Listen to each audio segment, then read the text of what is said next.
How about we do a vlog of the vlog? Jen, come closer.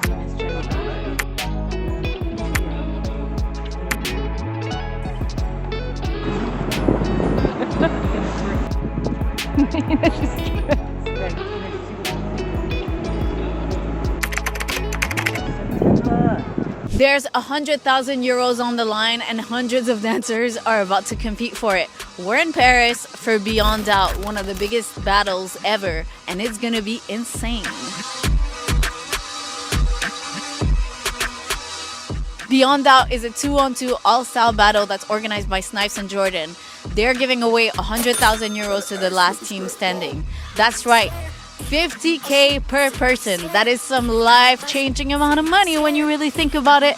And although that cash money raises the stakes, at the end of the day, it is about the experience and the culture.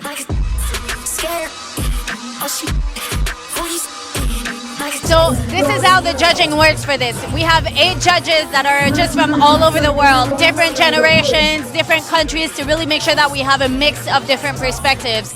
And these people are all amazing artists and amazing performers in their own right, but they also have years and years of experience judging on different scales. So whether it's local jams or huge international stages, they have been there and know how to look at different styles. They all have their own specialism and their own expertise, but they're also really well versed in understanding and evaluating all the different styles. So the 8 judges are Marvin, Yaya, Buddha Stretch, Rocks Right, Big Wave, Capella, Storm, and Jimmy Udat. Their job today is to narrow down from the amount of people that entered the prelim and to just boil it down to a small number that are going to make it through to the main stage at Phantom tomorrow.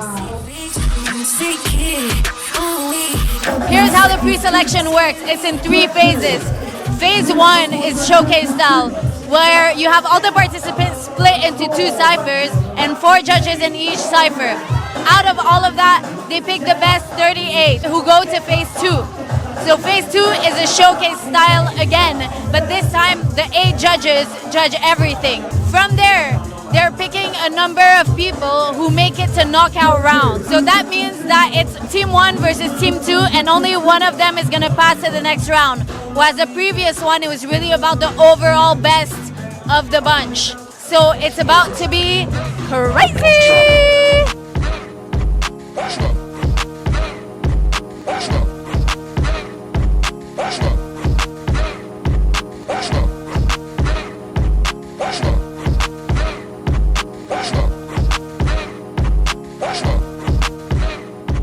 So I'm here with Rocks Right, representing the USA, judge for today. So how did you find the general level? What were your thoughts on the day? I enjoyed the battles today. Everybody that danced put on a show. I really liked the contrast in styles, so many unique approaches, and I really liked the way they were playing with the music.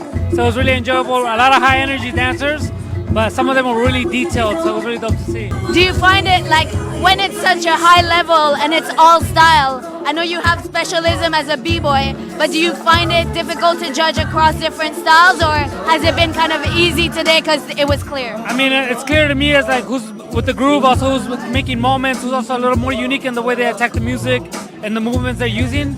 So for me, that's what stands out when I see people dancing.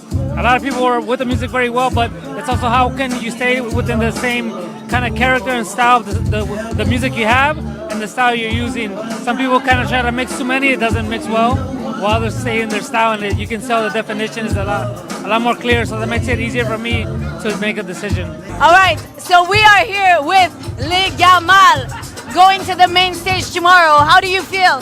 I feel good. It was good today. Tomorrow we'll be ready, so let's go. Okay, and you guys made it to the main stage last year. Yeah. So how are you approaching it this time with what you learned from last year? Woo! It's a good question. From last year, what we learned is about the battle, is about the moment, about the what now, you know. It wasn't our time last year, even if it was really crazy. And maybe tomorrow is our time. We just work as usually we work. As usually we have the training together. We just connect. We just create what we want to create for ourselves, and that's all. And after we will see tomorrow. I don't know what to say. It's a art. Art is maybe, it's depend about the moment, your moment, Tomorrow is just the moment, and we will see after. Just the moment. Keep the moment. Let's go. I'm here with Dirty. Dirty, you were just watching today. Yeah, I'm just enjoying. Yeah, that was cool. That was really dope. Yeah, that was dope. Did you have like a highlight person or a highlight moment? For sure. I'm from Krump community, and my guys, Marus, Flipside, and Street did the job. They did well. So make sure you watch. Make sure you watch. Do you go to a lot of events just to watch, or do you battle often a lot? I'm mainly hosting. I'm hosting a lot of events. Today I'm just enjoying. Maybe tomorrow I'm gonna watch. Let's see.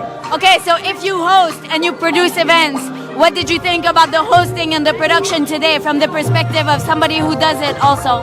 Yeah, that was really dope for pre-selection. The atmosphere was really good. This is the warm-up. Tomorrow is the war. 100K. It's something. So today it was really cool. Tomorrow is going down for real.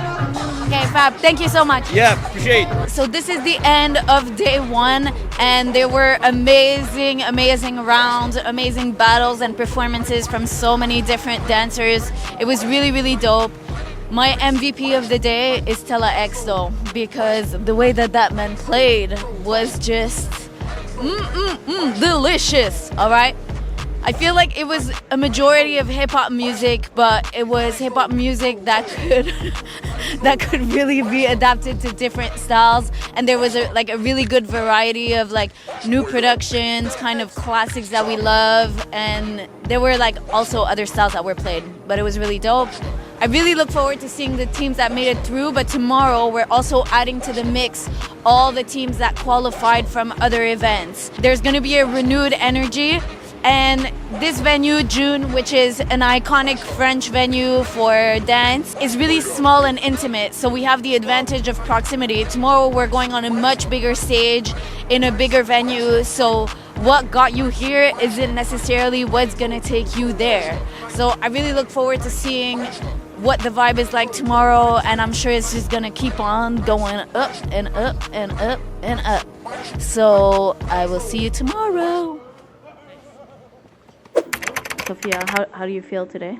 Beyond good. Oh. I have zero doubt. Ooh. I can even say that I'm beyond the doubt. We're here at day 2 of Beyond Doubt Battle.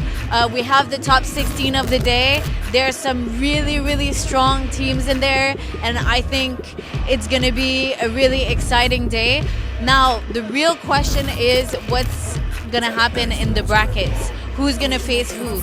Because depending on the matchups and where they happen, this is really gonna dictate kind of the different hype moments of the event. Although, we focus on the finals, on the prize money, what we really come for as an audience isn't necessarily just to see who's gonna win, but really to see what are gonna be the magical moments of the event.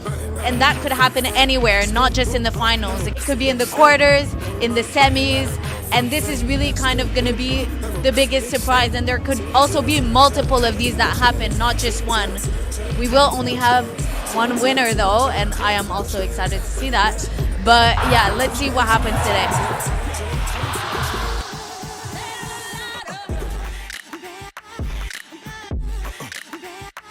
I didn't get to watch all the battles because the capsule had to set up a media corner backstage where we were interviewing all the dancers after their battles.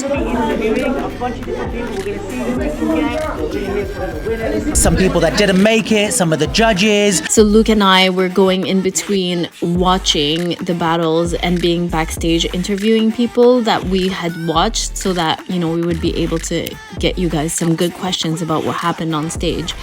But some of the highlights for me in terms of battle, in the top 16, there was Majid Griimsen against LDDLM. As you see in the interviews, make sure you go check that video. LDDLM did really well, especially against a pair like Majid and Griimsen. Majid won last year, and Griimsen is just incredible b-boy. But LDDLM also performed really, really well, and they had the crowd really rooting for them. Crowd was so hype. And I was pleasantly surprised because I feel like sometimes in Paris people are a little bit like harsher judges, but you know, that day they were really loud and really participating and really kind of involved. Another battle that was hype was Les Twins versus Junior and Willis. That battle really went off and Les Twins killed it, but Junior and Willis also gave them definitely a good run for their money. And then in the semifinals, we had again Majid and Griimsen versus Rochka and Candyman. That was a really close one, but Rochka and Candyman made it to the finals and they really killed that. But it was such a hype moment and it really set the tone for the finals. And for those who don't know, Rubix is actually Rochka's little brother, you know, and obviously Rochka and Candyman have been around for years, so have Kuty and Rubix, but they're kind of different generations. So there was really like a lot of love and a lot of respect on stage in the finals. And there was also the first ever stand-up edition of Crash Fest, which is a concept by Tawfiq from the Ruggeds. That's basically a mix between a battle, a mosh pit, and a cypher, where people go in the cypher for really, really short round to do kind of their most explosive, most impressive trick. It's been kind of pioneered mainly in the breaking world, but this was the first time ever they were doing it in the stand-up styles. And J-Bull from the UK won this edition.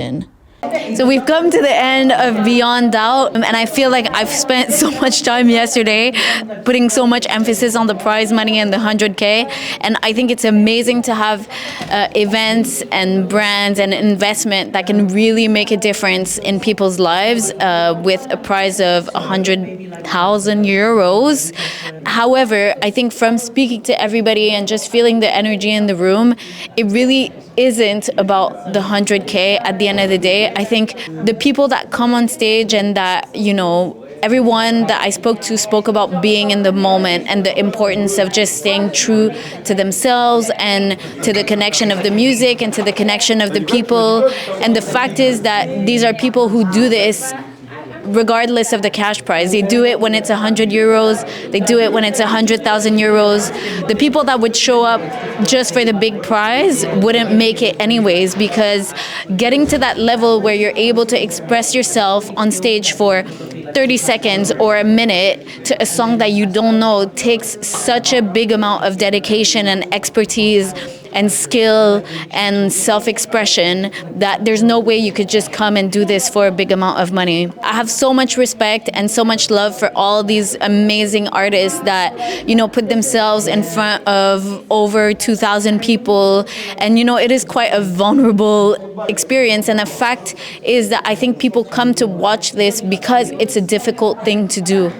And we want to see people succeed at doing difficult things. And I think that's why battles are so amazing to watch. And that's why they're also so amazing to experience and to be there. Because when you have these moments where everybody's connected and the energy in the room just lifts, there's not really much like it in terms of experiences. So if you've never been to a battle, make sure that you check out your local community, local jams, local events, but also the bigger ones that are maybe more advertised or more open to the public. I think it's a great way to discover and engage with different communities, and they exist all around the world. So big shout out to Snipes and Jordan for having us, to the whole team, the whole organization, all the artists, the DJs, the MCs, the judges, the dancers. It really takes a village. So thank you to everybody, and we will catch you on the flip side.